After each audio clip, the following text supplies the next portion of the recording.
Después de 7 meses de dimes y diretes, el Congreso por fin aprueba una reforma petrolera que le iba a dar gusto a todo el mundo. Al gobierno de Calderón, a la iniciativa privada, al PRI, al PRD, a los ciudadanos inconformes. ¿Y qué pasó? Recordemos cómo llegamos a este punto. En abril, Calderón envió 7 propuestas de reforma al Senado. El gobierno aseguró que el propósito era fortalecer a Pemex, no privatizarlo. Sin embargo, la iniciativa abría la exploración, la extracción, el almacenamiento y la refinación del crudo al sector privado y legalizaba con otro nombre los contratos de riesgo, una fórmula que permite a los consorcios empresariales cobrar no solo por la obra que realizan, sino también en función del beneficio que se obtiene. ¿El argumento? Pues que Pemex no tiene los recursos ni la tecnología para explorar y explotar los yacimientos de petróleo y gas. Las mayores reservas de petróleo se encuentran en aguas profundas, a 3,000 metros bajo el mar, es decir, a una profundidad de 15 veces el edificio más alto de México. Afortunadamente, como lo han hecho otros países del mundo, México puede aprovechar la tecnología y la experiencia de quienes ya extraen el petróleo en aguas profundas. Debemos fortalecer a Pemex para que pueda contratar la mejor tecnología. También debemos ir en busca de nuestro tesoro. Y para eso tenemos que descender a profundidades a las que nunca antes hemos llegado. Pues mintieron. El propio Pemex reconoce que ha perforado 5 pozos en aguas profundas. Entonces, ¿no que no teníamos la tecnología para hacerlo? 5 pozos perforados, 4 de ellos productivos. Además, nos ponía un ejemplo. Brasil, un país con un nivel de desarrollo similar a México, comenzó a explotar sus yacimientos en aguas profundas hace 15 años. Gracias a esto, Brasil, que antes importaba petróleo, logró duplicar su producción y hoy es autosuficiente. ¿Y qué dicen al respecto los brasileños? Veamos lo que declaró hace unos meses el director de la Asociación de Ingenieros de Petrobras. ¿Sabes lo que es Petrobras? Sí, es la Pemex de Brasil. Esto es gravísimo porque en todo el mundo las productoras de petróleo quedan con 84% del producto de la explotación. 84%. En Brasil, 84 es la media de los productores mundiales. Algunas personas en México están diciendo que Brasil debe ser el ejemplo a seguir para México. ¿Qué dice usted? Ao contrário, Pemex é que é o exemplo que o Brasil precisa seguir. Volver Petrobras a ser uma estatal para que produza em benefício do povo brasileiro e não entregar seu petróleo a companhias estrangeiras que nada dão de volta para nuestra nación. Bueno, pero Cuba también está entregando bloques a las petroleras, ¿no? ¿Me vas a decir que eso está mal?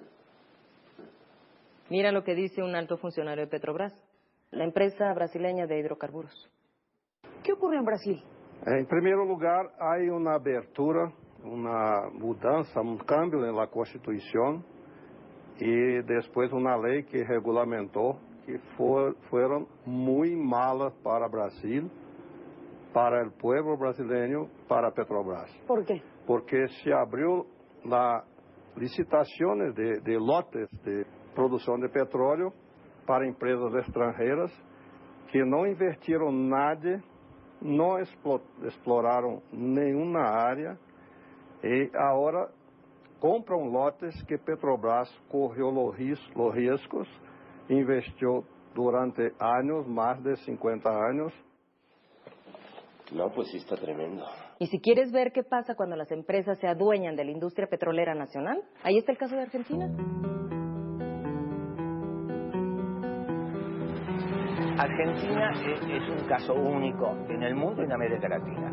No se conoce un país que haya entregado su gas y su petróleo sin haber perdido una guerra. Hay que pensar que fue una verdadera traición al país de una clase dirigente. México, Brasil y Venezuela no privatizaron en absoluto su petróleo. Félix, ¿por qué fue una salvajada la venta de YPF? Fue una salvajada por el papel que tenía YPF dentro del país y en el concierto de las petroleras del mundo. Uno tiene que recordar que cuando Mosconi constituyó la primera empresa estatal del mundo, YPF, se tomó el concepto de que el petróleo es un bien estratégico y la venta de los combustibles un servicio público de interés nacional. Cuando subía el precio internacional, YPF mantenía bajos precios en función de sus costos y no del precio internacional. Fue una salvajada por la cantidad de ilícitos que cometieron para privatizar. Si se aplicara la ley de hidrocarburos, la mayor parte de las concesiones caen. Argentina podría reconstruir rápidamente una petrolera estatal si aplicaran hoy con decisión política la ley de hidrocarburos. Las áreas estratégicas donde más habíamos invertido las concedieron por 25 años por lo que esos pozos producían en 9 meses.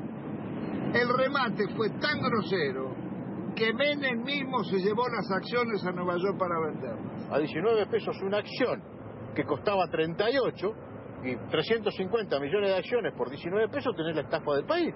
Pero ¿y quién controla los pozos? Sacan lo que quieren. Sí, y hacen simple declaración jurada. ¿Cómo? Por simple declaración jurada nos dicen, nos informan a los argentinos lo que extrajeron. El valor de las reservas y de lo que está bajo tierra y el valor de las instalaciones se lo regalaron. No hubo que montar nada. Bueno, todo esto que está desolado, que está tapiado, que está abandonado prácticamente, era lo que era Campamento 1 y este sector era la administración, el corazón de YPF. Y esto a partir de la privatización, la gente se comienza a ir porque tiene que buscar otros medios de vida, por eso se producen los abandonos de los hogares, digamos, se buscan otros horizontes. Lo que pasó fue un crimen, un asesinato, esto es impensable, nadie podía imaginarse que podría suceder una cosa. Pero los desocupados no solo fueron los de YPF. A ellos se sumaron otros miles de las industrias y comercios que cerraban. Años después, en el invierno del 96, Utralcó protagonizaría una pueblada. Nos estamos cagando de hambre nosotros. Le damos el gas, le damos el petróleo, le damos la electricidad y nos pagan así. La del Estado era un orgullo de todos los argentinos y era una de las 2 o 3 empresas que en el mundo eran tomadas como modelo. En 50 años de trabajo había incorporado 5 millones de argentinos a disfrutar del gas natural. Y en 90 años anteriores que estaban las compañías británicas solamente había 300.000 argentinos con un gas importado muy caro. Petrobras había tasado a gas del Estado en 25.000 millones de dólares. Nosotros, con la tasación de consultores internacionales, la vendimos en 2.500 millones de dólares. 10 veces menos. 10 veces menos. 10 veces menos. La acción depredadora de Repsol en la región fue tan grande que la comunidad mapuche llevó sus denuncias a los organismos internacionales. A ver, pero ¿qué tiene de malo el capital privado? ¿Qué es Satanás o qué? No tiene nada de malo el capital privado. Lo malo es que el gobierno entregue los bienes exclusivos del Estado a particulares, porque no tiene derecho ni de venderlos ni de regalarlos a nadie.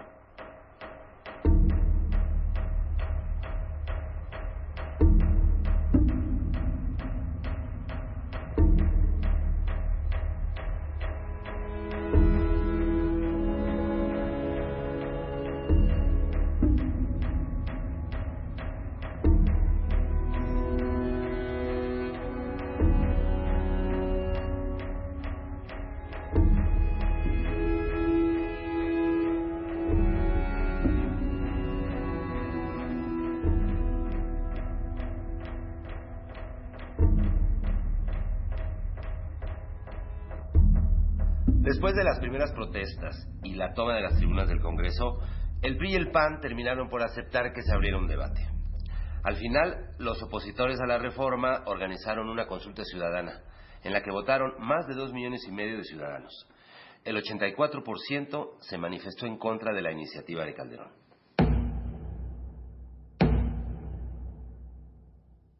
El Movimiento Ciudadano presentó una propuesta alternativa elaborada por intelectuales, ingenieros y expertos en la materia para fortalecer a Pemex con recursos propios y sin entregar sus actividades a la iniciativa privada. Y las propuestas del gobierno fueron modificadas. Se llegó a una redacción que parecía contar con el respaldo de todas las bancadas, de muchos periodistas inclusive, pero el asunto no se resolvió. Siguen con que la reforma es privatizadora. Ya le quitaron la entrada de empresas privadas en refinación y transporte. ¿Qué más quieren? Tal como quedó la ley, los contratistas privados podrán participar en la exploración y producción de petróleo. Y además, Pemex podrá pagarles compensaciones extras y estímulos sobre la producción. ¿Y quién va a fijar las concesiones? ¿Con qué criterio? Por ese boquete de la ley van a salir yates, Hummers, residencias en el extranjero, mansiones en Santa Fe, en Las Lomas. Bueno, la reforma no pudo abordar el tema de la corrupción. A ver, yo tenía entendido que ahora el descontento es porque no se prohibieron contratos en exclusiva de bloques o áreas del territorio, ¿no? Las famosas 12 palabras. No se suscribirán contratos de exploración o producción que contemplen el otorgamiento de bloques o áreas exclusivas para un contratista. ¿Y entonces por qué tanta necedad si el gobierno dice que la reforma no privatiza?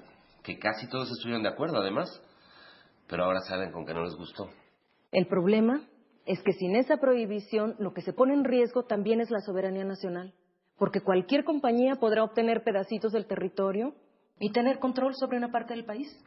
¿Y eso qué? Pues que ya tienen todo listo para parcelar el territorio nacional y repartírselo. Todo el Golfo de México del lado de Estados Unidos ya está dividido y repartido para entregárselo a las petroleras.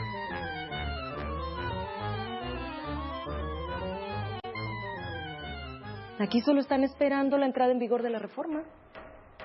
El director de Pemex Exploración y Producción, Carlos Morales Gil, anunció el 10 de noviembre que ya están listos 35 contratos millonarios que serán licitados en 2009 entre petroleras extranjeras para la exploración y explotación en aguas profundas del Golfo de México y en la región de Chicontepec.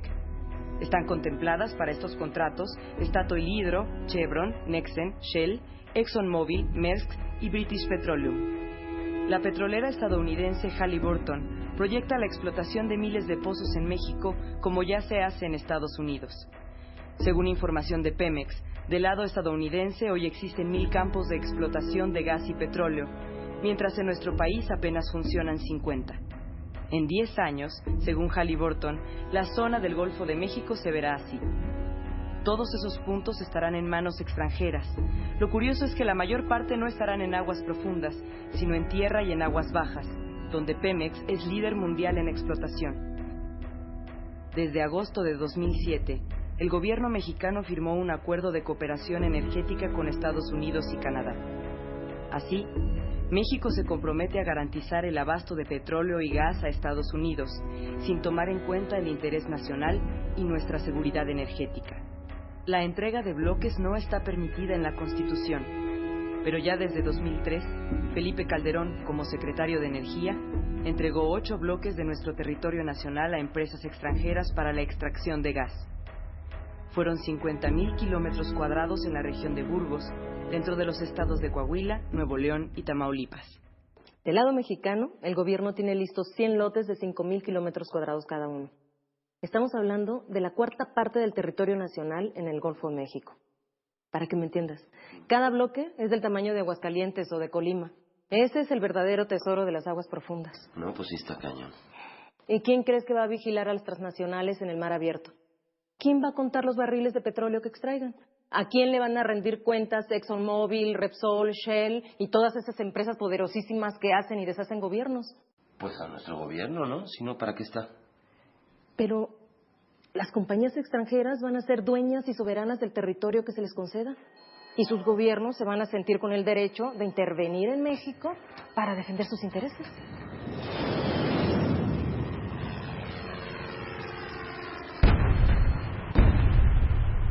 Pues sí, es muy grave. Y de estas cosas uno no se entera viendo la televisión. El país no se merece este despojo. Ni nosotros, ni los que vienen detrás. Desde 1901, Porfirio Díaz otorgó a empresas extranjeras todas las facilidades para extraer petróleo del subsuelo mexicano. Durante décadas, las empresas Huasteca Petroleum Company, la Pearson & Son y la Transcontinental de Petróleo cometieron despojos de tierras, maltrataron a sus trabajadores, violaron las leyes del país, crearon guardias blancas y sacaron todo el petróleo sin siquiera pagar impuestos. Cuando Francisco I. Madero intentó establecer un impuesto al petróleo, las compañías extranjeras promovieron su derrocamiento y su asesinato para imponer a Huerta en la presidencia. Esto desató la fase más sangrienta de la Revolución Mexicana. Para proteger los intereses de las petroleras, en abril de 1914, la Armada de Estados Unidos invadió Veracruz. 125 mexicanos perdieron la vida defendiendo el puerto. Las tropas yanquis se retiraron 8 meses después. Después de la revolución, las compañías petroleras continuaron explotando a sus trabajadores, imponiendo su ley, maltratando a los mexicanos y sacando todo el petróleo que quisieron. El gobierno de Estados Unidos presionó a las autoridades mexicanas para que no se aplicara el artículo 27 de la Constitución, que otorga a México el dominio exclusivo de los recursos naturales y del subsuelo. En 1937, los trabajadores petroleros estallaron una huelga nacional y la ganaron ante los tribunales laborales mexicanos. Las empresas transnacionales se negaron a acatar los fallos de la justicia, desconociendo en los hechos al Estado mexicano. Para defender la soberanía y los derechos de los trabajadores, Lázaro Cárdenas decidió enfrentar el poder de las corporaciones y de las potencias que las respaldaban, y expropió el petróleo. Es evidente que el problema que las compañías petroleras plantean al Poder Ejecutivo de la Nación, con su negativa a cumplir la sentencia que les impuso el más alto tribunal judicial, no es un simple caso de ejecución de sentencia, sino una situación definitiva que debe resolverse con urgencia. Es la misma soberanía de la nación que quedaría expuesta a simples maniobras del capital extranjero. Se trata de un caso evidente y claro que obliga al gobierno a aplicar la ley de expropiación en vigor, no solo para someter a las empresas petroleras a la obediencia, sino porque habiendo quedado rotos los contratos de trabajo entre las compañías y sus trabajadores por haberlo así resuelto las autoridades del trabajo, de no ocupar el gobierno las instalaciones de las compañías, vendría la paralización inmediata de la industria petrolera, ocasionando estos males incalculables al resto de la industria y a la economía general del país. La gente del pueblo cooperó masivamente para pagar las indemnizaciones a las compañías petroleras. Fue uno de los momentos más importantes de la historia de México. La expropiación petrolera de 1938 fue como una nueva declaración de independencia para el México moderno.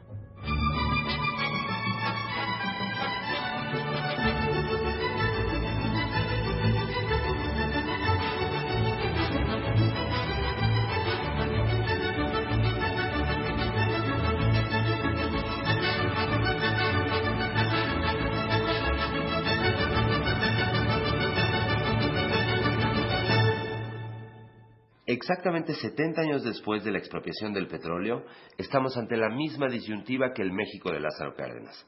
El dilema es el mismo. ¿Estamos dispuestos a aceptar que las empresas extranjeras se lleven el petróleo mexicano y solo nos dejen los agujeros?